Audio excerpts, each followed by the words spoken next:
Ladies and gentlemen, today I want to talk to you about one of the most important battles you'll ever face in your life, the war within. This battle isn't fought on a battlefield with armies or weapons. No, this war is much more personal. It's the battle between the version of you that wants to reach new heights and the part of you that's comfortable with staying where you are. The enemy isn't out there, it's right here inside each one of us. We all have two sides within us, the side that wants to grow, achieve, and do more, and the side that whispers, take it easy, play it safe. Maybe tomorrow, if we're going to live a life of fulfillment and success, we have to win that war. And let me tell you, this battle happens every single day. So how do we win? How do we conquer that voice that holds us back? Let me give you 3 key strategies. Taking full responsibility for your life is the cornerstone of personal success and growth. It's the first and perhaps the most difficult step in moving from where you are now to where you want to be. The moment you decide to accept responsibility, you place the power to change, the power to succeed, firmly in your hands. You stop being a victim of circumstances and instead become the architect of your own life. When we talk about responsibility, it's important to understand that we're not just talking about acknowledging the things you do right. Responsibility is also about owning the mistakes, the setbacks, the failures. And too often we find ourselves wanting to take credit for our successes while blaming external factors for our shortcomings. I didn't get the promotion because my boss doesn't like me. I could have achieved that goal if only the economy wasn't so bad. These are the kinds of excuses that people use to protect their egos, to justify why they are not where they want to be in life. But the truth is, as long as you're making excuses, you're giving away your power. You're telling yourself that the control over your life lies somewhere outside of you and other people, or in circumstances you can't control. Taking full responsibility means eliminating excuses from your vocabulary. It means recognizing that while you can't control everything that happens to you, you can always control how you respond. You can't control the economy, but you can control how hard you work, how much value you add, and how resourceful you are in finding new opportunities. You can't control whether your boss likes you or not, but you can control the effort you put into your job, the attitude you bring to work every day, and how much you improve your skills. When you take full responsibility, you stop focusing on what you can't control and start focusing on what you can. It's easy to blame circumstances because it provides a temporary relief. When you don't get the outcome you wanted, it's comforting to tell yourself it wasn't your fault. But that kind of thinking is a trap. It keeps you stuck. Because as long as you believe that someone else is responsible for your situation, you won't take the necessary steps to change it. If someone else is responsible, then what can you do?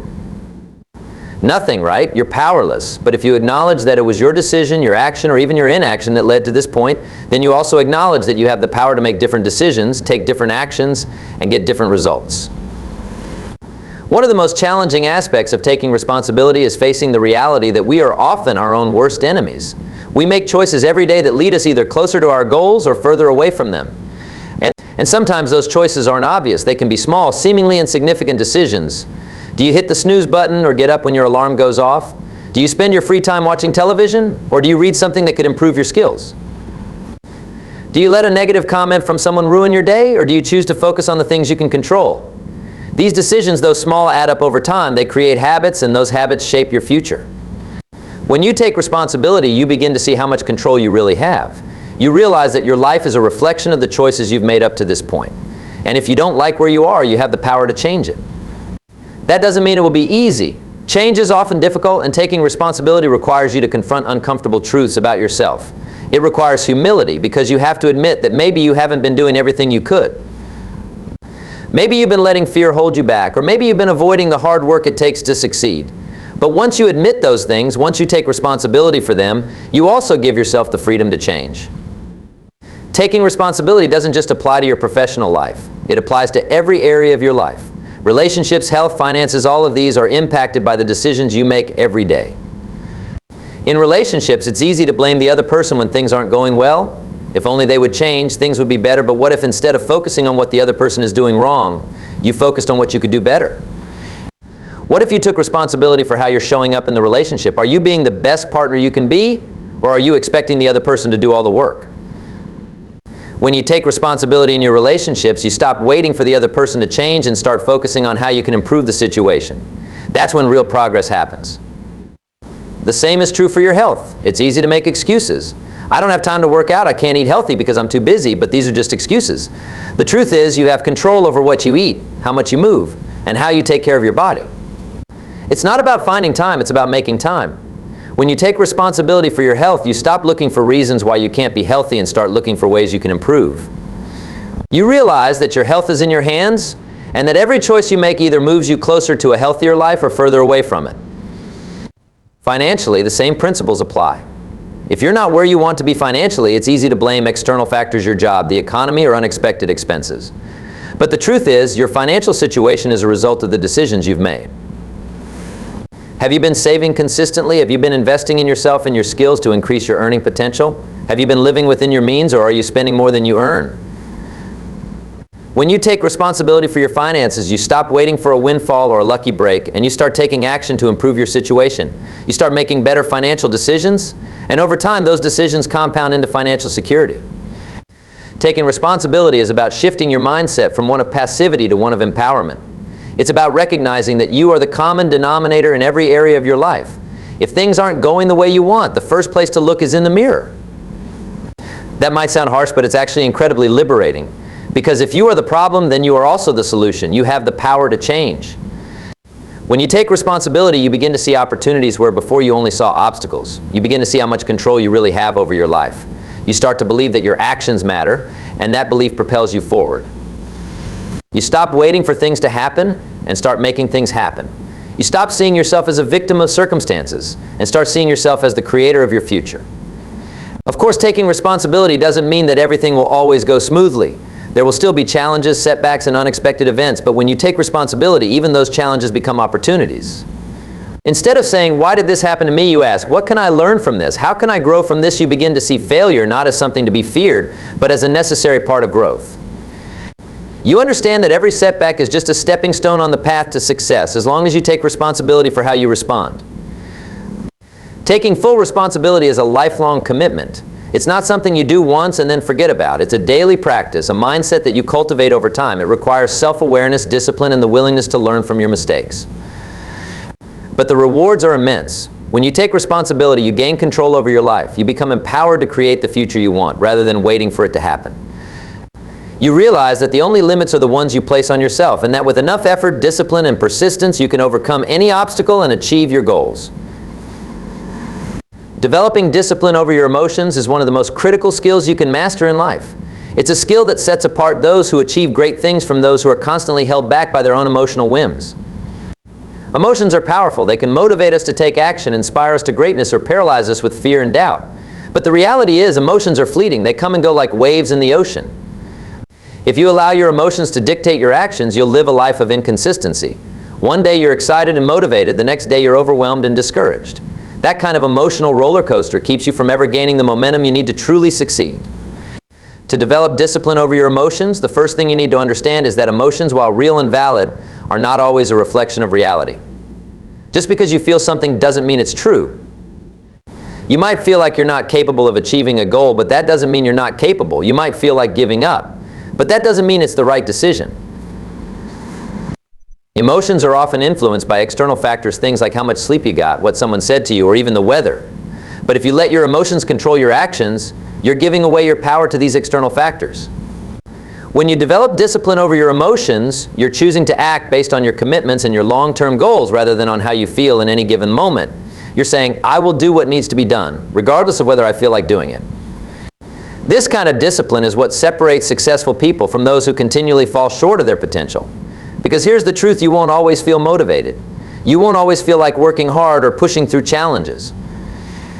But if you can develop the discipline to take action despite how you feel, you will achieve far more than you ever thought possible.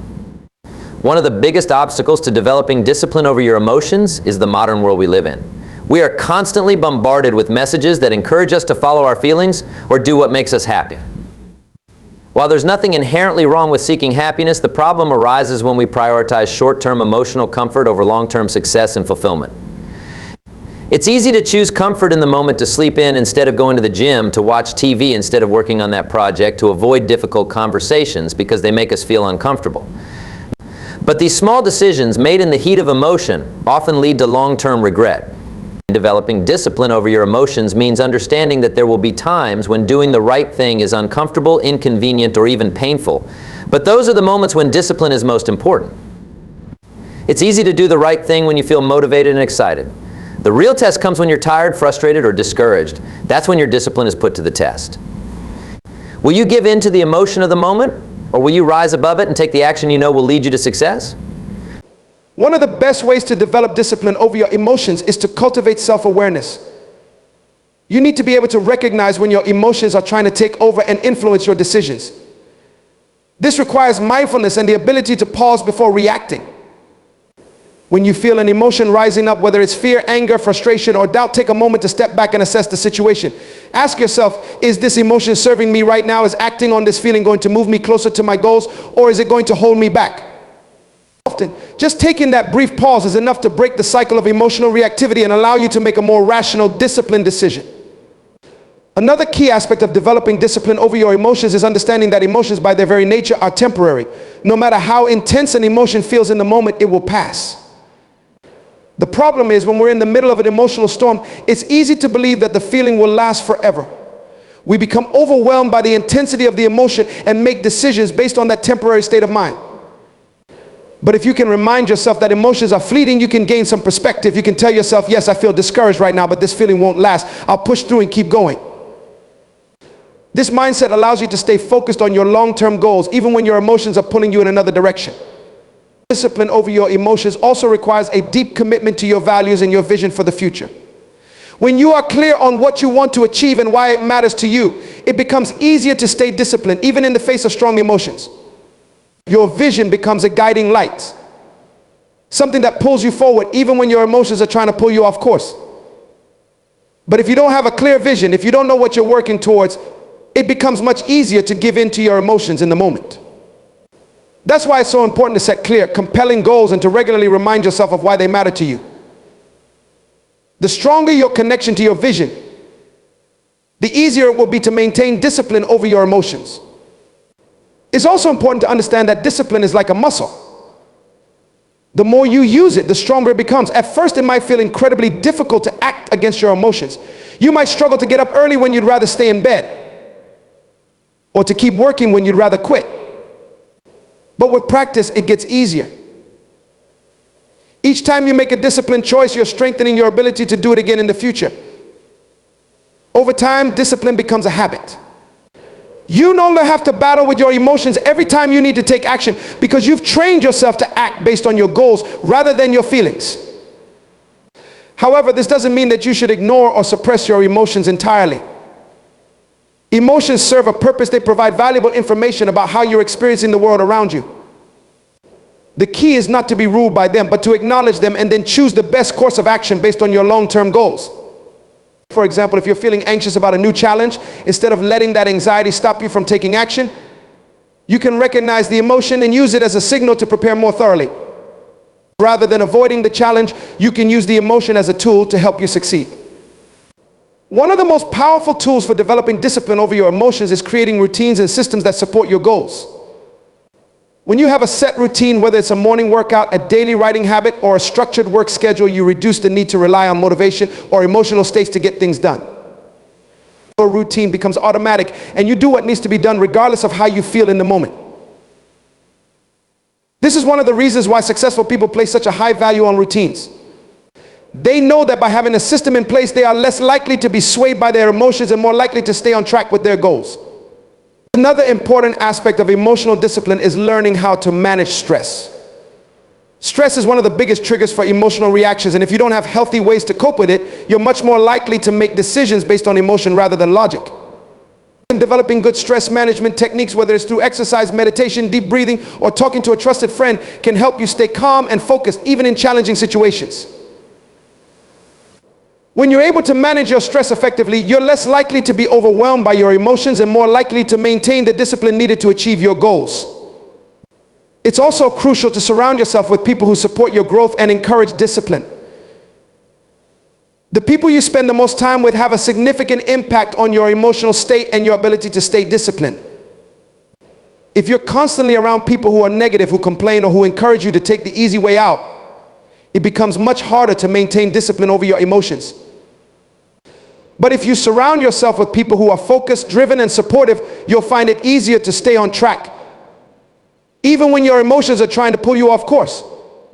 These people can help hold you accountable and remind you of your long-term vision when you're tempted to give in to your emotions. In the end, developing discipline over your emotions is about understanding that you are in control of your life. You may not be able to control everything that happens to you, but you can always control how you respond. You have the power to choose your actions regardless of how you feel in the moment. This is a liberating realization because it means that you are not at the mercy of your emotions. You are in the driver's seat. The more you practice this discipline, the more you will see your life begin to change. You'll achieve more, grow more, and become the person you were meant to be. The key is to keep going, to keep making disciplined choices, even when it's hard.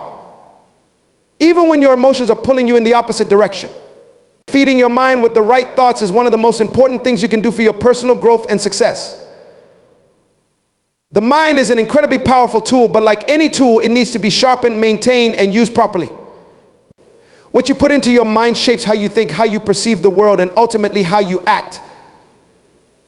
The quality of your thoughts determines the quality of your life. If you feed your mind with negativity, fear, and doubt, those are the things that will manifest in your actions and results. On the other hand, if you feed your mind with positivity, self-belief, and empowering ideas, you will begin to see those thoughts reflected in your actions and achievements. The problem is that many people don't take control over what they allow into their minds. They let external influences shape their thinking without even realizing it. Whether it's the media, other people's opinions, or past experiences, these influences can have a profound effect on the way we think. Without consciously filtering and choosing the thoughts that occupy our minds, we can easily fall into negative thought patterns that hold us back from achieving our full potential. It's important to understand that your mind is like a garden. If you don't tend to it, weeds will grow. These weeds are the negative limiting thoughts that creep in when we're not paying attention. Doubts about your abilities, fears of failure, and feelings of inadequacy are all weeds that can choke out the positive thoughts you need to thrive. Just as a garden needs to be watered, nurtured, and protected from weeds, so too does your mind need to be fed with positive, empowering thoughts and protected from negativity. One of the most powerful ways to feed your mind with the right thoughts is through the content you consume. This includes the books you read, the podcasts you listen to, the videos you watch, and the people you surround yourself with. Every piece of content you engage with is either adding to your mental garden or taking away from it. If you spend your time consuming negative news, toxic social media, or mindless entertainment, it's like dumping garbage into your mind. That garbage will clutter your thoughts and make it harder to focus on the things that matter. On the other hand, if you choose to consume content that inspires, educates, and motivates you, you're feeding your mind with the right thoughts. Reading is one of the most effective ways to feed your mind with positive, empowering ideas. When you read books by successful people, thought leaders, or experts in your field, you're essentially tapping into their knowledge and experience. You're gaining access to their wisdom, their mindset, and their strategies for success. These books can change the way you think, opening your mind to new possibilities and helping you develop a more positive, growth-oriented mindset. When you read regularly, you're constantly exposing your mind to new ideas, new perspectives, and new ways of thinking. This keeps your mind sharp and helps you stay focused on your goals. In addition to reading, it's important to pay attention to the conversations you have with others. The people you spend the most time with have a significant impact on your thought patterns.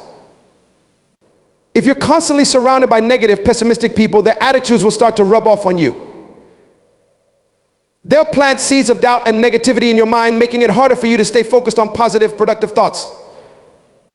But if you surround yourself with people who are positive, supportive, and focused on growth, their mindset will influence you in the same way. They'll encourage you, challenge you to think bigger, and help you stay focused on your goals. The conversations you have with these people will feed your mind with the right thoughts, helping you stay on track and motivated. Another critical aspect of feeding your mind with the right thoughts is practicing self-awareness. You need to be conscious of the thoughts that are running through your mind on a daily basis. Most people go through life on autopilot, allowing whatever thoughts come into their minds to dictate their actions. But if you're not aware of your thoughts, you can easily fall into negative, self-defeating patterns without even realizing it. That's why it's so important to regularly check in with yourself and ask, what am I thinking right now? Are these thoughts serving me, or are they holding me back? When you become aware of your thoughts, you gain the power to change them. If you notice that you're thinking negative or limiting thoughts, you can consciously choose to replace them with more positive, empowering ones. For example, if you catch yourself thinking,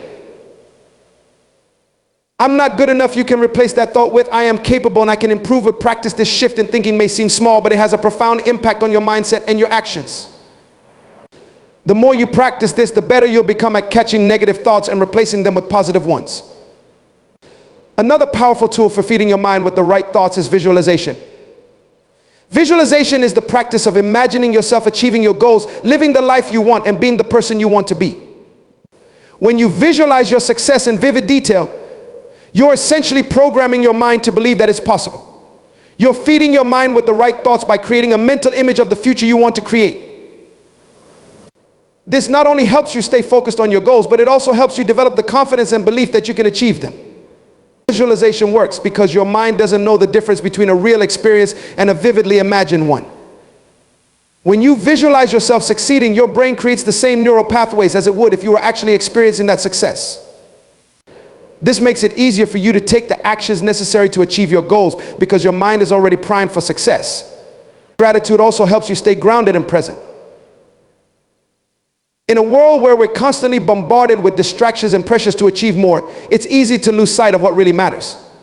Practicing gratitude brings you back to the present moment and reminds you of all the good things you already have in your life. This helps you cultivate a mindset of abundance rather than scarcity, which in turn helps you attract more positive experiences and opportunities into your life. Affirmations are another powerful way to feed your mind with the right thoughts. Affirmations are positive statements that you repeat to yourself, designed to reinforce your beliefs in your abilities and your potential. When you repeat affirmations regularly, you're essentially reprogramming your mind to believe in your success. For example, you might say to yourself, I am confident and capable of achieving my goals, or I am worthy of success and happiness. These affirmations help to counteract any negative, self-defeating thoughts that may be holding you back. The key to making affirmations effective is consistency. You need to repeat them regularly, ideally every day, to reinforce the positive beliefs you want to cultivate.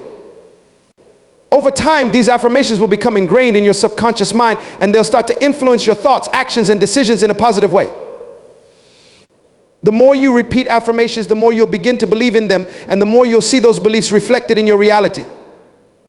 It's also important to feed your mind with thoughts of possibility and abundance rather than limitation and scarcity. Too often we limit ourselves by thinking that there isn't enough to go around, that we're not capable of achieving our goals, or that success is only for other people. These scarcity-based thoughts create a mindset of limitation which prevents us from taking the actions necessary to achieve our dreams. But when you feed your mind with thoughts of abundance and possibility, you open yourself up to new opportunities and new ways of thinking.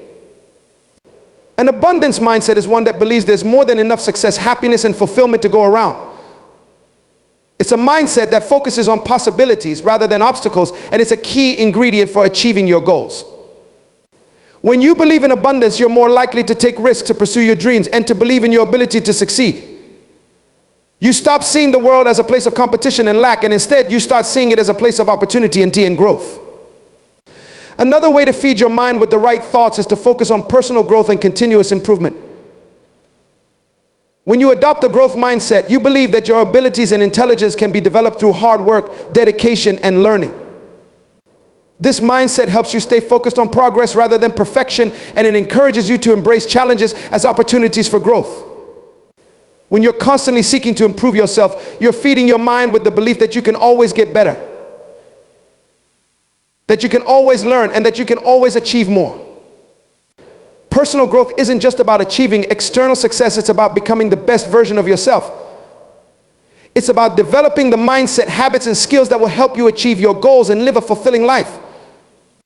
When you prioritize personal growth, you're constantly feeding your mind with the belief that you have the power to shape your own future. This belief is incredibly empowering, and it's one of the most important ways to feed your mind with the right thoughts. The war within is a daily battle, and it's one that we all face, whether we realize it or not. Every single day, from the moment we wake up to the moment we go to bed, we are engaged in a battle with ourselves, a battle between our higher self and our lower self, between what we know we should do and what we feel like doing, between the person we want to become and the person we are right now. It's a war that takes place in our minds, in our emotions, and in our actions, and the outcome of this battle determines the direction of our lives. The truth is, no one is exempt from this battle. It doesn't matter how successful, disciplined, or accomplished someone may seem on the outside, inside, they're fighting the same internal battles as everyone else.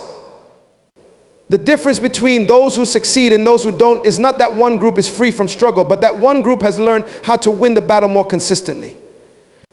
They've learned how to resist the pull of their lower self, how to overcome the temptations of the moment, and how to stay focused on their long-term vision.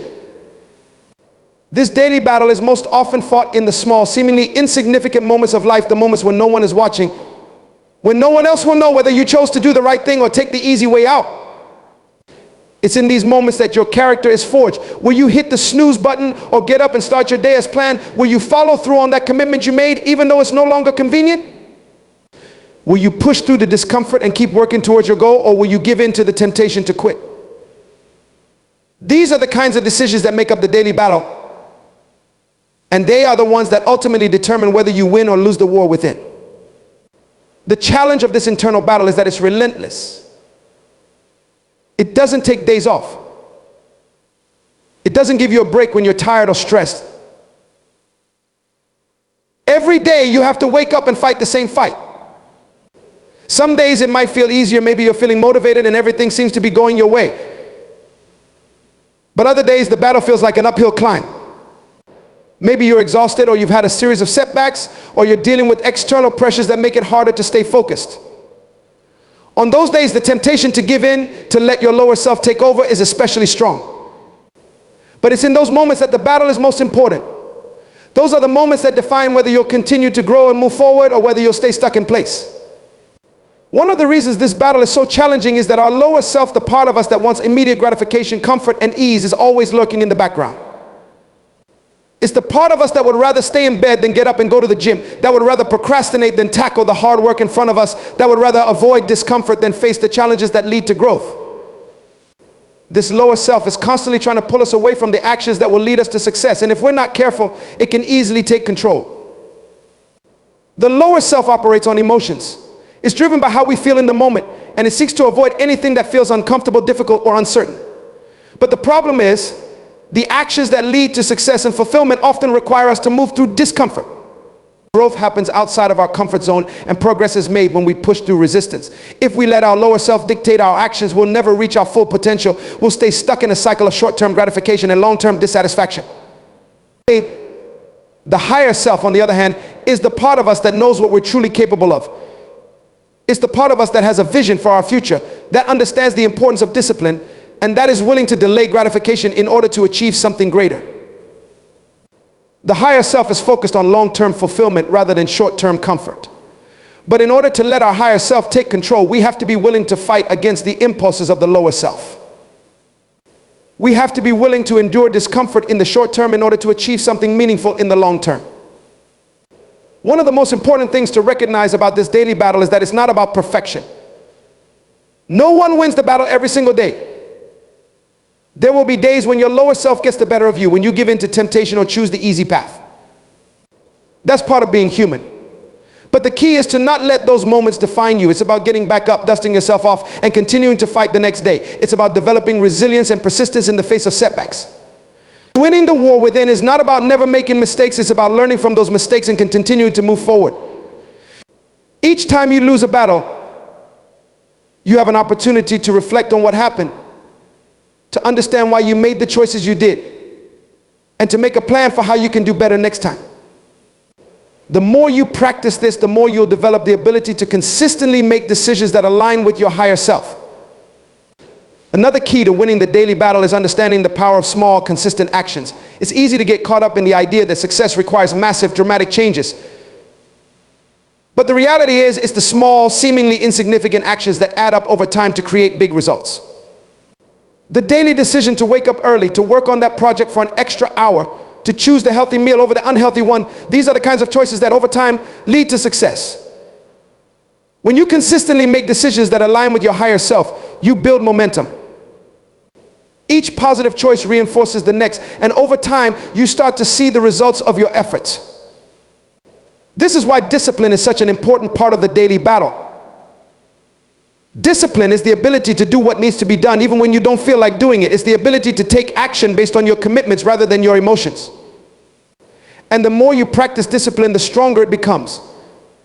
Each time you choose to act in alignment with your higher self, you're reinforcing that habit. You're training yourself to overcome the impulses of your lower self and to stay focused on your long-term goals. But discipline doesn't mean being hard on yourself or never allowing yourself any rest or enjoyment. It's about finding the balance between pushing yourself to grow and taking care of yourself in the process. There will be times when rest is necessary, when taking a break is the best thing you can do for your long-term success. The key is to make those decisions consciously rather than letting your lower self take over and use rest as an excuse to avoid doing the hard work.